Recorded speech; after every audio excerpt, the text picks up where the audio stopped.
नमस्कार दोस्तों। कल हमने जो है गुप्त वंश के बारे में देख लिया था, ठीक है। और हमने कहा था कि आगे जो है हम वर्धन वंश के बारे में देखेंगे।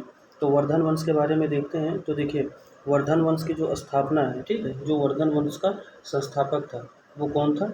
तो वो था पुष्यभूति। कौन था? पुष्यभूति था, ठीक है।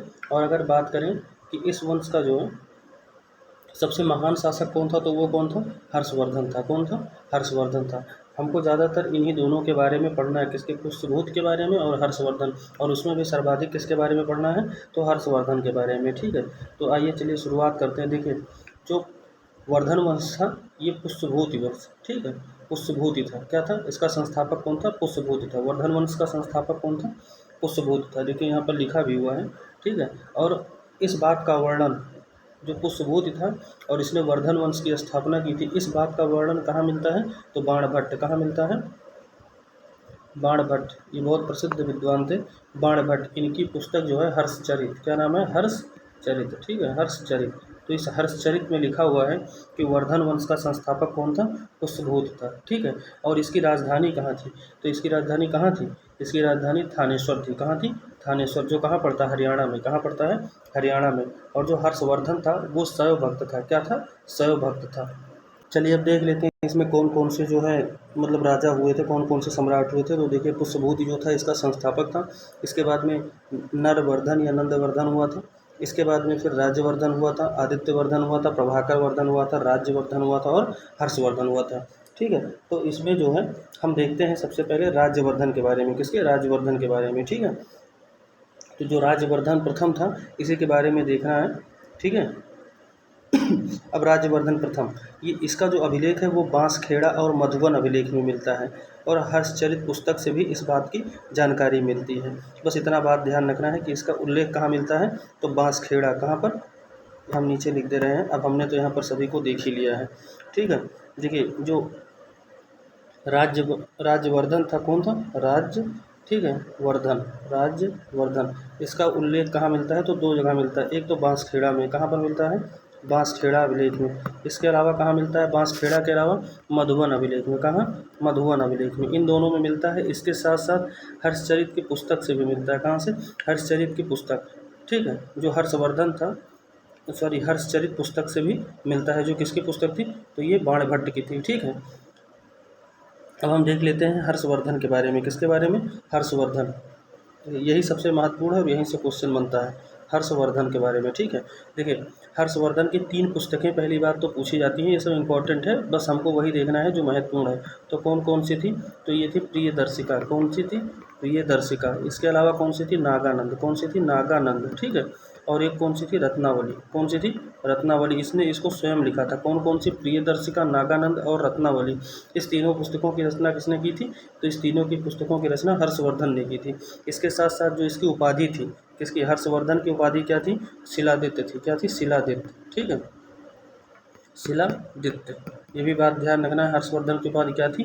शिलादित्य थी। और हर्षवर्धन ने थानेश्वर के स्थान पे, किसके? जो इनकी राजधानी थानेश्वर थी, इसके स्थान पे इसने राजधानी क्या बना दी थी? तो इसने राजधानी कन्नौज को बनाया था। क्या बनाया था? कन्नौज को, ठीक है, कन्नौज। और कन्नौज का पुराना नाम क्या था? तो इसका पुराना नाम महोदय नगर था। क्या था? महोदय नगर, ठीक है। उसके बाद में इसी के समय में ह्वेनसांग आया था। कौन आया था? ह्वेनसांग, ठीक है, ह्वेनसांग, ठीक है, ह्वेनसांग। इसको क्या कहते हैं? इसको यात्रियों का राजकुमार कहते हैं। क्या कहते हैं? यात्रियों का राजकुमार, ठीक है, यात्रियों का राजकुमार कहते हैं। इसके अलावा इसकी जो रचना थी वो क्या थी?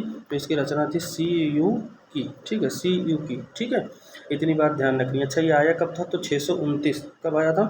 629। कभी कभी पूछ लेता है 629 से 45, ठीक, 629 से 45 ईस्वी। और इसके हर्षवर्धन के दरबार में और कौन कौन रहता था? तो देखिए, बाणभट्ट रहते थे। अभी हमने बताया बाणभट्ट, ठीक है, बाणभट्ट रहते थे। इसके अलावा कौन रहते थे? मयूर। कौन रहते थे? मयूर। और इसके अलावा कौन रहते थे? मातंग दिवाकर। कौन रहते थे? मातंग दिवाकर, ठीक, मातंग दिवाकर। इतनी बात हमें ध्यान रखनी है, ये हमारे लिए महत्वपूर्ण है। अब चलिए देख लेते हैं कि क्या लिखा हुआ। देखिए, शासनकाल 606 से 647। पिता का नाम प्रभाकर वर्धन, ठीक है, माता का नाम यशोदत्त। उपनाम इसका क्या था? शिलादित्य था। और उपाधि भी इसकी शिलादित्य थी। इसके साथ साथ क्या थी, सकलोत्तर और पतनाथ थी। इसकी रचनाएं क्या थी, तो मैंने अभी बताया है कौन कौन सी थी, प्रियदर्शिका, नागानंद और रत्नावली। ठीक है, ये सब हर्षवर्धन की रचनाएं थी।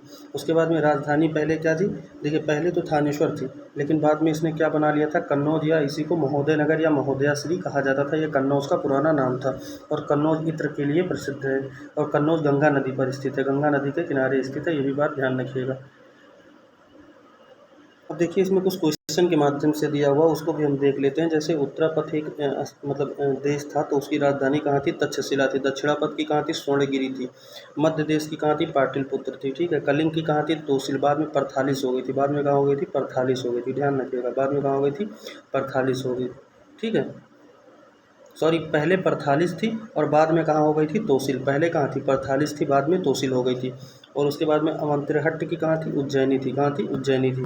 इसके बाद में फिर हम देख लेते हैं, देखिए इसमें क्या दिया हुआ, संवत। मैंने कहा था संवत कभी कभी मिलाने के लिए देते। देखिए विक्रम संवत, कौन सा, विक्रम संवत। ये कब था, 58 या फिर 57 ईसा पूर्व। शक संवत कब था, 78 ईसा पूर्व। ठीक है, गुप्त संवत कब था, 320 या 319 ईसा पूर्व। फिर कल संवत कब से था, 3102 ईसा पूर्व। ठीक है, इसके बाद में फिर हम देख लेते हैं, ये देखिए कुछ जो है, जैसे रविकीर्ति हैं तो पुलकेशिन द्वितीय से, ये जो है रविकीर्ति किससे संबंधित हैं, तो ये पुलकेशिन द्वितीय से। भवभूत, ये सब क्या है, कवि हैं। ठीक है, और ये राजा हैं तो उनके दरबार में संरक्षण। उसके बाद में दंडी जो है नरसिंह वर्मन के, और हरिसेन, इनका संबंध प्रयाग प्रशस्ति से, और ये समुद्रगुप्त के दरबार में। ठीक है, इसके बाद में फिर हम देख लेते हैं फाहियान। ये देखिए हमने कहा था यहाँ पर कवियों का, देखिए फाहियान कब आया था, 399। ठीक है, और 414 तक रहा था। ह्वेनसांग ये कब आया था, 629 से 645। उसके बाद इत्सिंग, कौन, इत्सिंग। ठीक है, ये 672 से 695। अलमसूदी, अलमसूदी जो है ये 957, कब, 957। इसके बाद में फिर हम देख लेते हैं, हाँ इसमें उपनाम दिया हुआ है कि किसका क्या था, या उपाधि समझ लीजिए। सम्राट अशोक का प्रियदर्शी, समुद्रगुप्त का क्रमांक। ठीक है, उसके बाद चंद्रगुप्त द्वितीय का विक्रमादित्य, स्कंदगुप्त का क्रमादित्य, ये सब हमने बताया है। इसके बाद में फिर देख लीजिए रचनाएं, और एक तरफ लेखक। पाणिनि की क्या है, अष्टाध्यायी है। ठीक है, उसके बाद वात्स्यायन का कामसूत्र है। चाणक्य का क्या है, अर्थशास्त्र है, ये राजनीति शास्त्र पर है। उसके बाद में कल्हड़ की रजत रंगड़ी है, क्या है, रजत रंगड़ी है। ठीक है, रजत रंगड़ी। आगे देख लीजिए, ये एक तरफ पुस्तक दिया हुआ है, एक तरफ लेखक। अगला है लाइफ ऑफ ह्वेनसांग, ये किसकी है, हुई ली की। ठीक है, द नेचुरल हिस्ट्री किसकी है, प्लिनी की है।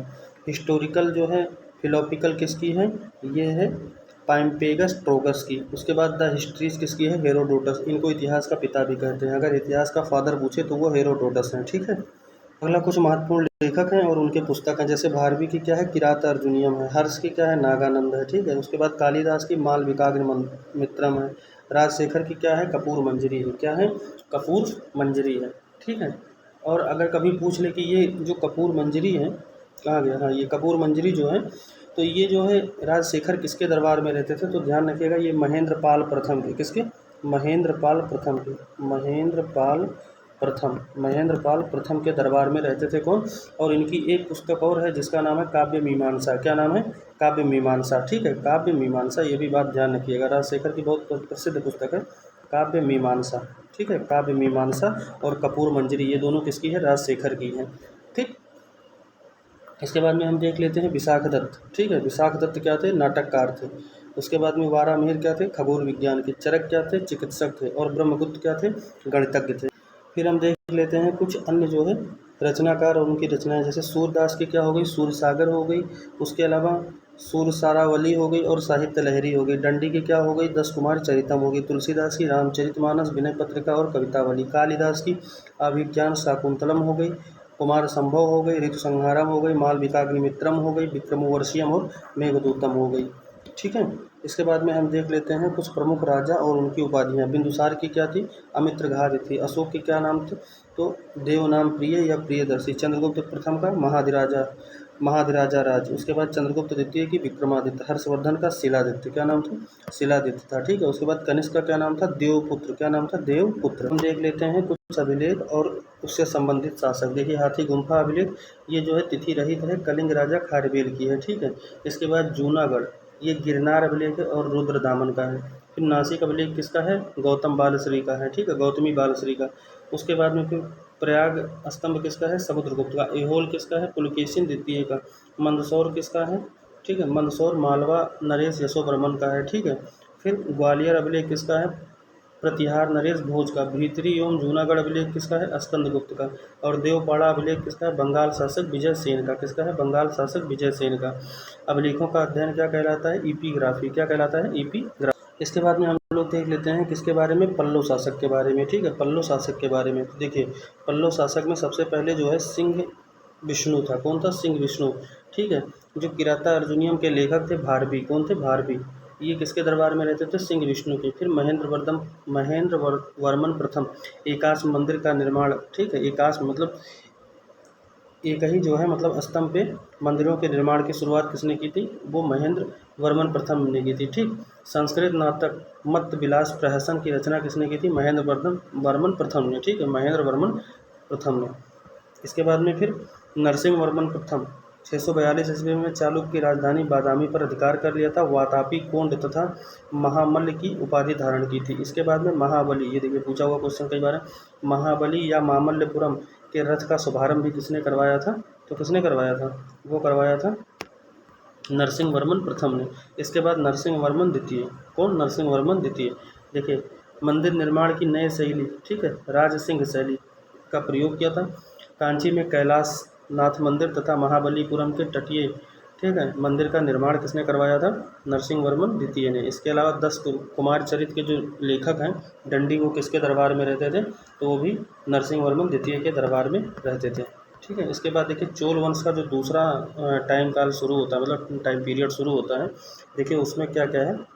देखिए चोल वंश, ठीक है, तो इसमें पूछता है कि चोल वंश का संस्थापक कौन था? तो कौन था? विजयालय था। कौन था? विजयालय था। ये बात ध्यान रखिएगा। ठीक है, कौन था चोल वंश का? तो विजयालय था। अंतिम शासन कौन था? राजेंद्र तृतीय था। और इन्होंने अपनी राजधानी क्या बताई थी? तो तंजावुर। ठीक है, क्या? तंजावुर। बाद में क्या कर ली थी? तो गंगैकोंड चोलपुरम था। क्या था? गंगैकोंड चोलपुरम। ठीक है, इसके बाद में फिर हम देख लेते हैं परांतक प्रथम। क्या? परांतक प्रथम। ये सब राजा थे चोल वंश के। तो पल्लवों का पूर्ण उन्मूलन किसने किया था?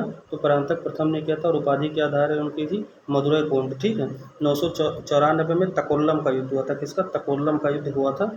कौन लड़ा था? परांतक प्रथम। और किसके बीच में हुआ था? राष्ट्रकूट शासक जो कृष्ण तृतीय थे उनके मध्य हुआ था, जिसमें परांतक प्रथम क्या हुआ था? हार गया था। क्या हुआ था? हार गया था। इसके बाद में फिर कौन हुआ था?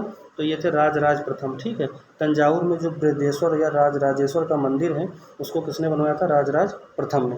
उसके बाद राजेंद्र प्रथम, ये बहुत ही खतरनाक था। गंगा जल लाने हेतु पाल शासक महिपाल तथा पूर्वी गंग शासक को पराजित करके गंगैकोंड की उपाधि धारण की थी। ठीक है, उसके अलावा गंगैकोंड चोलपुरम में बृहदीश्वर मंदिर का निर्माण करवाया था। अब इसके बाद आ जाता है कुलोत्तुंग द्वितीय। चिदम्बरम नटराज मंदिर से गोविंद राज की मूर्ति को इसने हटवा कर समुद्र में फेंकवा दिया था। ठीक है, कौन था? कुलोत्तुंग द्वितीय। ये क्या किया था? चिदम्बरम यानी नटराज की मूर्ति जो है गोविंद राज की मूर्ति थी, उसको हटवा कर समुद्र में फेंकवा दिया था। ये भी बात ध्यान रखिएगा। इसके बाद चोल की प्रशासन, ठीक है, इनकी प्रशासन की क्या थी? ग्राम प्रशासन की स्वायत्ता, मतलब इसमें ग्रामीण स्तर के जो शासन थी उनकी स्वतंत्रता थी। गाँव की गतिविधियों की देख रेख हेतु समितियों की स्थापना की जाती थी। कहने का मतलब है जो गांव थे उनकी देख रेख के लिए एक समिति बनती थी जिसको वरीयम कहा जाता था। बस आपको इतना ध्यान रखना है कि चोल शासन जो है वो ग्रामीण प्रधान था, और इसमें जो एक समिति बनाई जाती थी उसको क्या कहा जाता था? वरीयम कहा जाता था। क्या कहा जाता था? वरीयम। ठीक है, उसके बाद में देखिए एरी वारियम मतलब तालाब की समिति। ठीक है, अब तालाबों के लिए भी एक समिति बनती थी भाई, उस समय तालाब का बड़ा महत्व था। तो क्या होगा? एरी वरियम था। ठीक है, एरी वरियम। उसके बाद में तोट्टवरियम। देखो तोड़ो ना, ऐसे याद रखो, तोट्टवरियम किससे था? उद्यान समिति, यानी फूलों उलों को ना तोड़ो। ठीक है, तो तोट्टवरियम। पौनवरियम, अब भाई देखिए ये पौना आधा किलो ना तोलो, बहुत छोटा सा मामला है। और ये पता है आपको कि आघात वर्धनीयता सबसे ज़्यादा किसकी होती है? तो सोने की होती है। ठीक है, इसको जितना ज़्यादा पीटो उतना ज़्यादा ये पतला हो जाता है। ठीक है, इसीलिए स्वर्ण समिति। क्या नाम था? पौनवरियम। ठीक है, पौनवरियम। इसके बाद में उदासीन वरियम, विदेशियों की देख रेख है। तो ठीक है, उदासीन एकदम बिल्कुल शांत रहना, अगर इसमें ज़्यादा झगड़ा वगड़ा करोगे तो बेइज्जती खुद की होगी। इसीलिए जब विदेशी हैं तो एकदम उदासीन हो जाओ। तो उदासीन वरियम किसकी थी? विदेशियों की देख रेख हेतु था। तो इस प्रकार से हमने जो है प्राचीन इतिहास के महत्वपूर्ण चैप्टर को देख लिया है जितने भी थे। और अब हम जो है मिडवल हिस्ट्री से अगले दिन से प्रारंभ करेंगे। और आप लोगों ने जो है प्राचीन इतिहास में इतना प्यार दिया उसके लिए बहुत बहुत धन्यवाद। हमारा चैनल जो है PYGS अड्डा PYGS अड्डा। इसको लाइक और सब्सक्राइब करिए और जितना से जितना हो सके शेयर कीजिए। धन्यवाद, नमस्कार।